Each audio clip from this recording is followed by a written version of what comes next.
ಎಲ್ಲರಿಗೂ ನಮಸ್ಕಾರ. ಇವತ್ತಿನ ನಮ್ಮ ಚರ್ಚೆಗೆ ಸ್ವಾಗತ. ನಾವು ಇಂದು ಲೂಕನ ಸುವಾರ್ತೆಯ 21ನೇ ಅಧ್ಯಾಯವನ್ನ ಆಳವಾಟಿ ನೋಡಲಿದ್ದೇವೆ. ಅದರಲ್ಲೂ ನಿರ್ದಿಷ್ಟವಾಗಿ 12ರಿಂದ 19ನೇ ವಚನಗಳ ಮೇಲೆ ನಮ್ಮ ಗಮನ. ಹೌದು, ಈ ಭಾಗವನ್ನ ವಿಶ್ಲೇಷಿಸುವ ಒಂದು ಆಳವಾದ ಲೇಖನ ಕೂಡ ನಮ್ಮ ಮುಂದಿದೆ. ಎಕ್ಸಾಕ್ಟ್ಲಿ. ಈ ವಚನಗಳಲ್ಲಿ ಯೇಸುಸ್ವಾಮಿ ತಮ್ಮ ಶಿಷ್ಯರಿಗೆ ಎದುರಾಗಲಿರುವ ಕಷ್ಟಗಳ ಬಗ್ಗೆ ಮಾತಾಡ್ತಾರೆ. ಆದರೆ ಅದರ ನಡುವೆಯೇ ಒಂದು ವಿಚಿತ್ರವಾದ ಮಾತನ್ನ ಹೇಳ್ತಾರೆ. ಹೌದು, ನಿಮ್ಮಲ್ಲಿ ಕೆಲವರನ್ನ ಕೊಲ್ಲಬಹುದು ಅಂತಾರೆ. ಆದರೆ ಅದರ ಜೊತೆಗೆ ನಿಮ್ಮ ತಲೆಯ ಒಂದೇ ಒಂದು ಕೂದಲು ಕೂಡ ನಾಶವಾಗುವುದಿಲ್ಲ ಅಂತಾನೂ ಭರವಸೆ ಕೊಡ್ತಾರೆ. ಇದು ಮೇಲ್ನೋಟಕ್ಕೆ ಗೊಂದಲ ಅನ್ಸುತ್ತೆ. ಹೌದು, ಈ ಎರಡು ಮಾತುಗಳು ಒಟ್ಟಿಗೆ ಹೇಗೆ ಸತ್ಯವಾಗಲು ಸಾಧ್ಯ? ಒಬ್ಬ ವ್ಯಕ್ತಿಯ ಪ್ರಾಣವೇ ಹೋದ ಮೇಲೆ ಅವನ ತಲೆಗೂದಲು ಉಳಿದ್ರೆ ಅದರಿಂದೇನು ಪ್ರಯೋಜನ? ಈ ವಿರೋಧಾಭಾಸದ ಹಿಂದಿರುವ ಆಳವಾದ ಅರ್ಥವನ್ನು ಹುಡುಕೋಣ. ಖಂಡಿತ. ನೀವು ಎತ್ತಿದ ಪ್ರಶ್ನೆಯೇ ಈ ಭಾಗದ ಹೃದಯ. ಯೇಸುಸ್ವಾಮಿಯ ಮಾತುಗಳನ್ನ ಅವುಗಳ ಸಂದರ್ಭದಲ್ಲಿಟ್ಟು ನೋಡಿದಾಗ ಆಕ್ಚುಲಿ ನಮಗೆ ಜೀವನದ ಬಗ್ಗೆನೇ ಒಂದು ಹೊಸ ದೃಷ್ಟಿಕೋನ ಸಿಗುತ್ತೆ. ಸರಿ, ಹಾಗಾದ್ರೆ ಆ ಸಂದರ್ಭದಿಂದಲೇ ನಮ್ಮ ಚರ್ಚೆಯನ್ನ ಶುರು ಮಾಡೋಣ.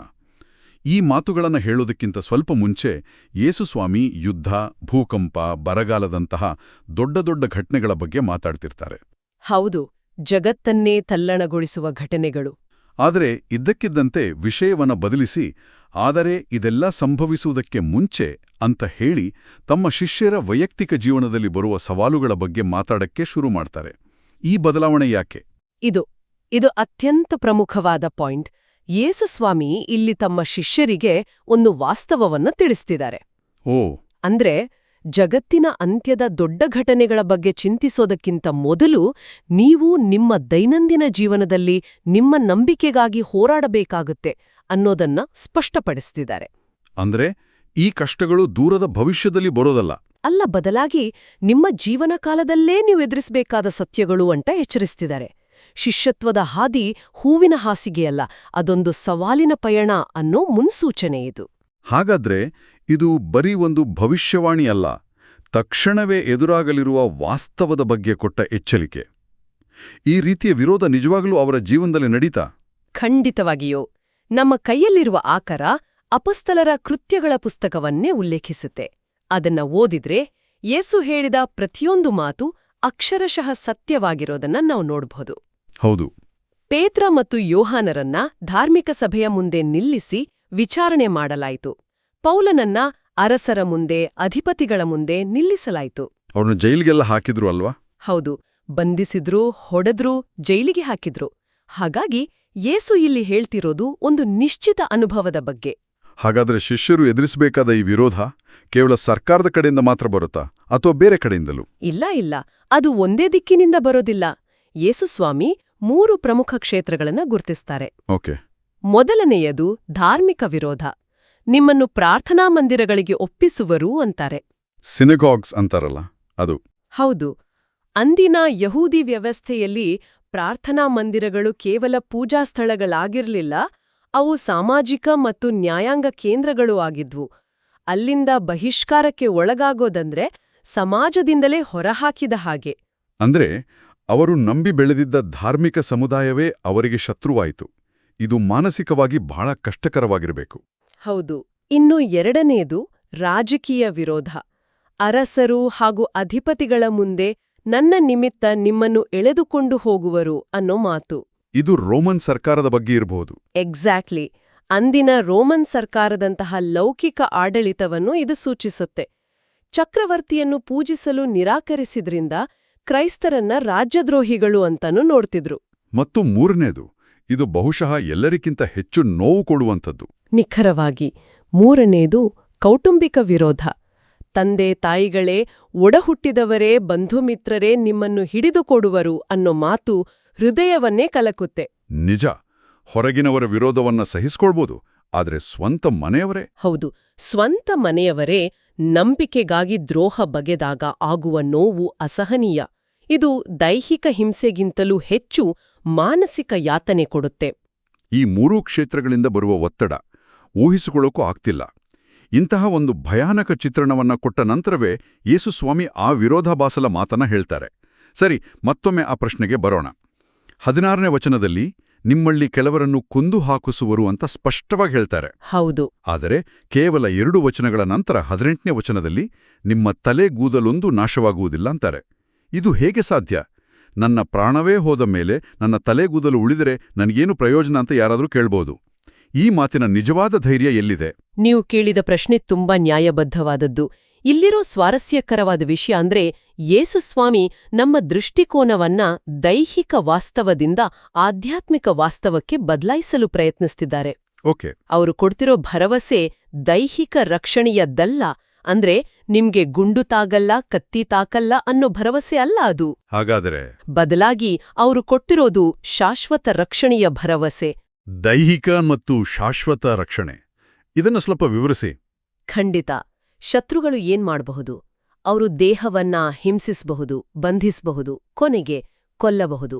ಆದ್ರೆ ಅದು ಅವರ ಶಕ್ತಿಯ ಮಿತಿ. ಒಬ್ಬ ವ್ಯಕ್ತಿಯ ಆತ್ಮವನ್ನ, ಅವನ ನಿಜವಾದ ಅಸ್ತಿತ್ವವನ್ನ ಅಥವಾ ದೇವರೊಂದಿಗಿನ ಅವನ ಸಂಬಂಧವನ್ನ ಮುಟ್ಟೋಕೆ ಅವರಿಗೆ ಸಾಧ್ಯವೇ ಇಲ್ಲ. ಹಾಗಾದ್ರೆ ತಲೆಕೂದ್ಲು ಅನ್ನೋದ ಅರ್ಥ ಏನು? ತಲೆಕೂದ್ಲು ಇಲ್ಲಿ ಒಂದು ಶಕ್ತಿಯುತವಾದ ಸಂಕೇತ. ಅದು ನಮ್ಮ ದೇಹದ ಅತ್ಯಂತ ಸಣ್ಣ, ನಗಣ್ಯ ಅನಿಸೋ ಭಾಗ.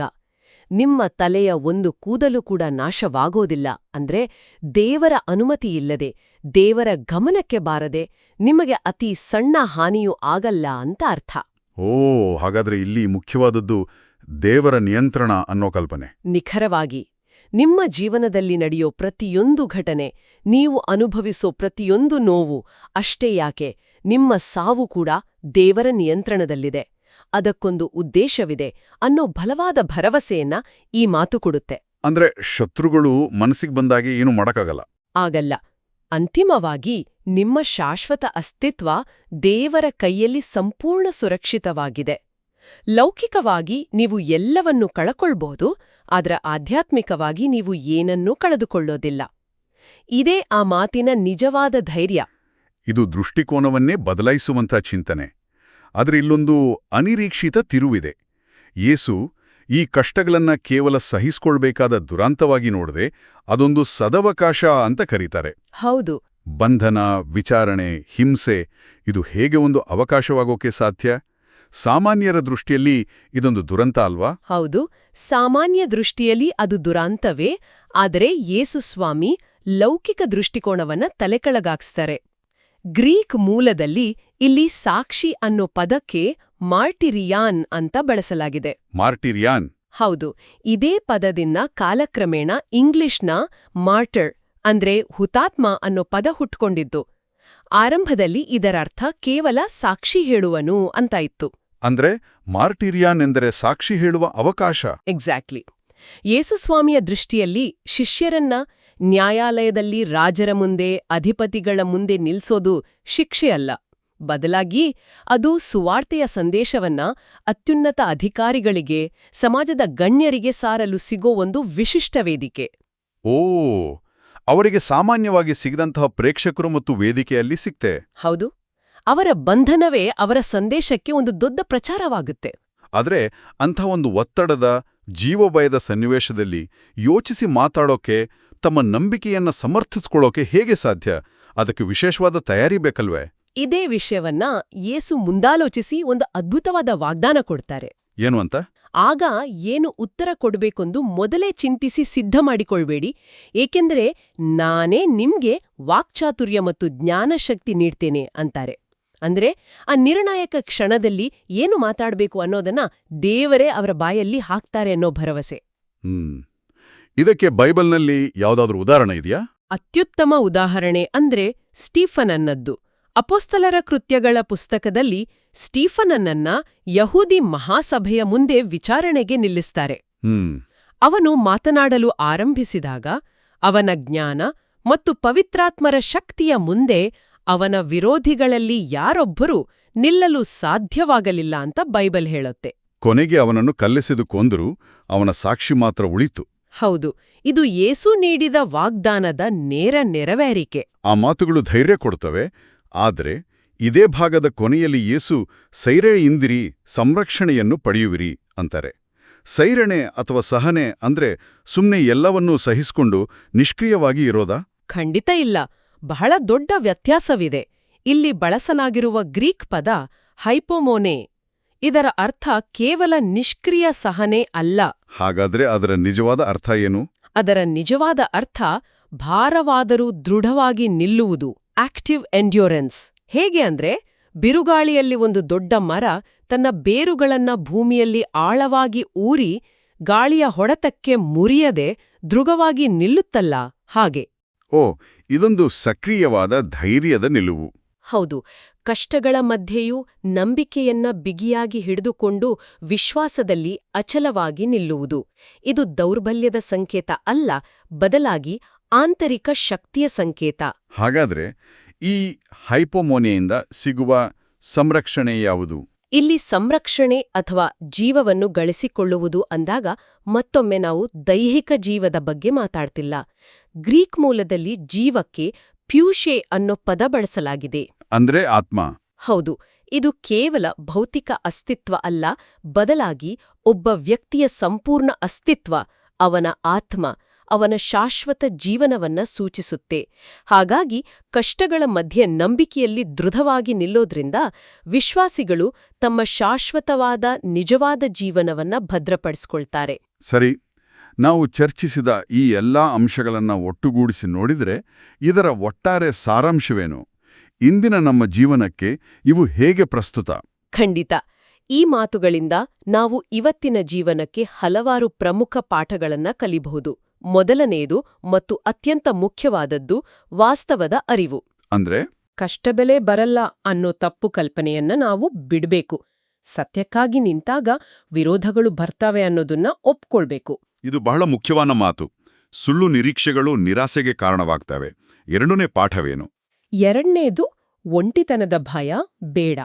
ಕಷ್ಟದ ಸಮಯದಲ್ಲಿ ನಾನೇನ್ ಮಾತಾಡ್ಬೇಕು, ನನ್ನನ್ನು ಹೇಗೆ ಸಮರ್ಥಿಸ್ಕೊಳ್ಬೇಕು ಅನ್ನೋ ಆತಂಕ ಸಹಜ. ಹೌದು. ಆದ್ರೆ ಯೇಸುಸ್ವಾಮಿ ನಾನೇ ನನಗೆ ಮಾತು ಮತ್ತು ಜ್ಞಾನ ಕೊಡ್ತೇನೆ ಅಂತ ವಾಗ್ದಾನ ನೀಡ್ತಾರೆ. ಅಂದ್ರೆ ನಮ್ಮ ಸ್ವಂತ ಬುದ್ಧಿವಂತಿಕೆಯ ಮೇಲೆ ಅವಲಂಬಿತರಾಗದೆ ಪವಿತ್ರಾತ್ಮರ ಮಾರ್ಗದರ್ಶನವನ್ನು ನಾವು ಕೋರಬಹುದು. ಖಂಡಿತ. ಮೂರನೆಯ ಪಾಠ ಬಹುಶಃ ಎಲ್ಲಕ್ಕಿಂತ ಹೆಚ್ಚು ಧೈರ್ಯ ಕೊಡುವಂಥದ್ದು. ಹೌದು. ಮೂರನೆಯ ಪಾಠ ಭದ್ರತೆಯ ಭರವಸೆ.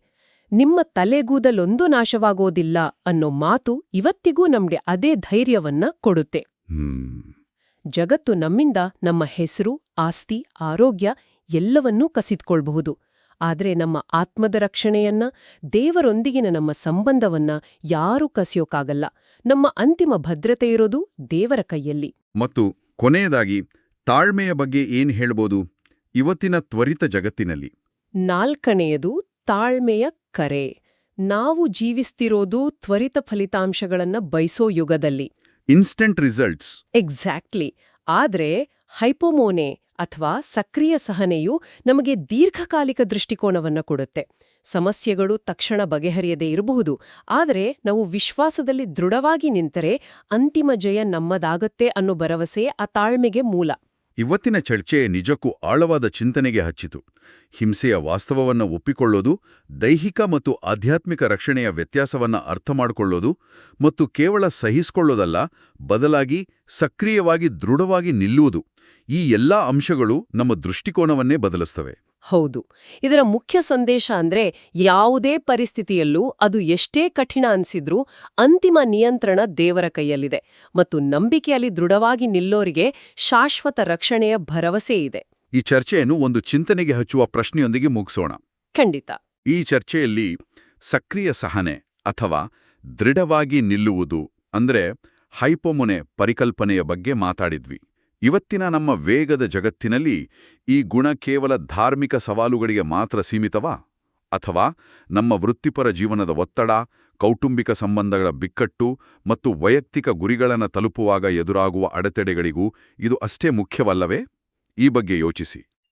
ಪ್ರಿಯರೇ, ಈ ಚಾನೆಲ್ ಅನ್ನು ಸಬ್ಸ್ಕ್ರೈಬ್ ಮಾಡಿ ಪ್ರತಿದಿನ ದೇವರ ವಾಕ್ಯವನ್ನು ಆಲಿಸುತ್ತಾ ಅದನ್ನು ಇತರರೊಂದಿಗೆ ಹಂಚಿಕೊಳ್ಳಲು ನಮಗೆ ನೆರವಾಗಿರಿ. ಧನ್ಯವಾದಗಳು.